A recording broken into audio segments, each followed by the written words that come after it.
Jeffrey's horny. He's so horny.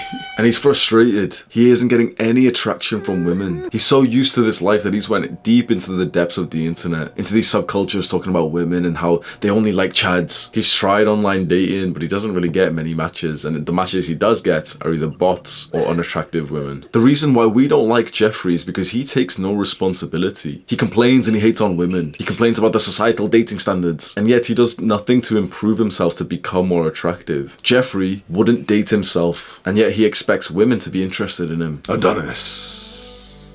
Adonis is a confident man, and he knows that there's one major thing that he can do throughout his day that makes women attracted to him: holding eye contact. It's so simple, it's fundamental, but of course Adonis doesn't overlook the fundamentals. He has the humility to know that they are what's crucial, and so he keeps it in mind. Hold good, strong eye contact. Imagine Adonis walking down the street. A girl sees him in the distance, and she notices that he's looking right at her. Not like a creep, not full of lust, but of interest. She can't help but be attracted and impressed by him. She's used to all these boys looking away from her, and here in front of her is a man. I definitely have some autistic tendencies inside of me, and one of them is that I'm very, very aware of like people's body language. I'm quite like an observational overthinker. So everywhere I go, and particularly in the gym, I'm kind of always like observing people and how they interact. It's kind of fun and like I kind of enjoy it, but it is kind of autistic to do it. But if you're watching this video, you might be quite similar to me. And in the gym especially, I always notice of how the guys interact when there's like a hot, you know, like one of those fit gym girls there. And it's just it's interesting, but it's just cringe,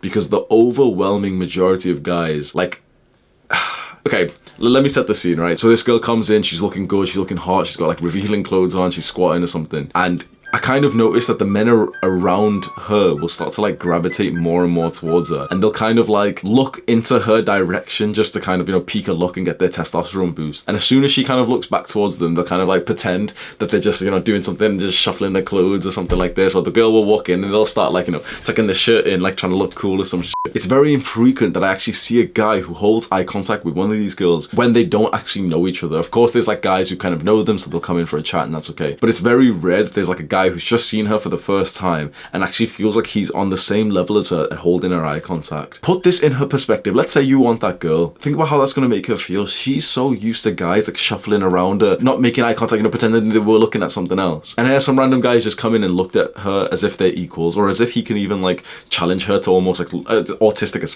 but like if she looks away first, it's almost like he's kind of somewhat won some kind of subconscious animalistic war, some like tug of war of power. It's very autistic to think that, but there is truths of that. What's going to happen inside of her subconscious brain in the way that she evaluates this guy compared to like the Jeffreys who like stare at her from across the gym, but as soon as she looks back, they look away. There is going to be a level of attraction, and she's going to feel kind of impressed by that. So what do you do when you see like an attractive girl that you maybe would like to speak to, you'd like to be with? Do you do that like, oh, you know, I wasn't really looking at her, like I don't want to disturb her workout? I think this is autistic, but I think more men would benefit from this mindset of seeing it as a challenge and actually thinking like, yeah, like I'm gonna hold her eye contact longer than she holds mine. Obviously don't be a weirdo, don't stare, especially when she's like not looking. Don't stare, don't like make it obvious you're looking at her body. But like with things like eye contact, it is perfectly reasonable to have in your mind like, yes, I would like to hold good eye contact with this girl. When you cue yourself up and you literally like load that into your mind, you'll find that you'll do it a lot more. And I know that this is quite like a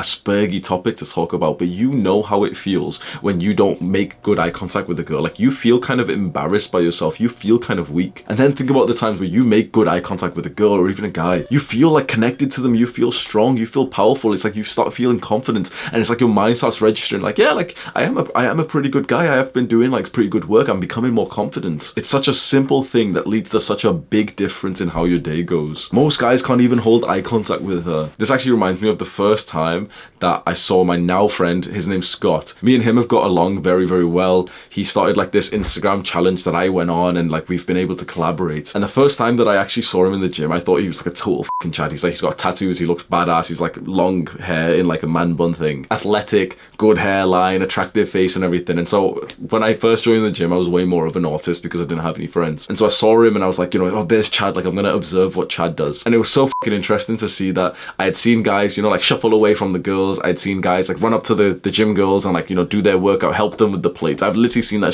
like quite often, like guys that come and help them with their workouts and everything, kind of speak to them. And this guy Scott, he came in And this is before I even knew it, but I just saw like one of the most attractive girls. She looked over at him and kind of like wanted to speak to him, and he just kind of gave her like a little and just did his workout. And I promise, okay, I was autistically observing him. I promise when I say that he didn't even like look up, you know, in like a cheeky way to kind of look at her. He didn't even like think about her once more. He gave her like a pity, like, oh, like, what's up? And he like fully was focused on his workout. This is literally like a Scott appreciation video, honestly. He's become one of my best friends, and he's such an incredibly like wise, pure guy. I'm gonna send him a message saying that. Sick guy, man. We're planning to meet each other in Bali in about September this year, because I'm gonna be traveling and he's gonna go to Bali for a while, so I'm gonna like go there and come see him, and we'll do like a nice little collab. We'll get like a villa and everything. Be like Chad.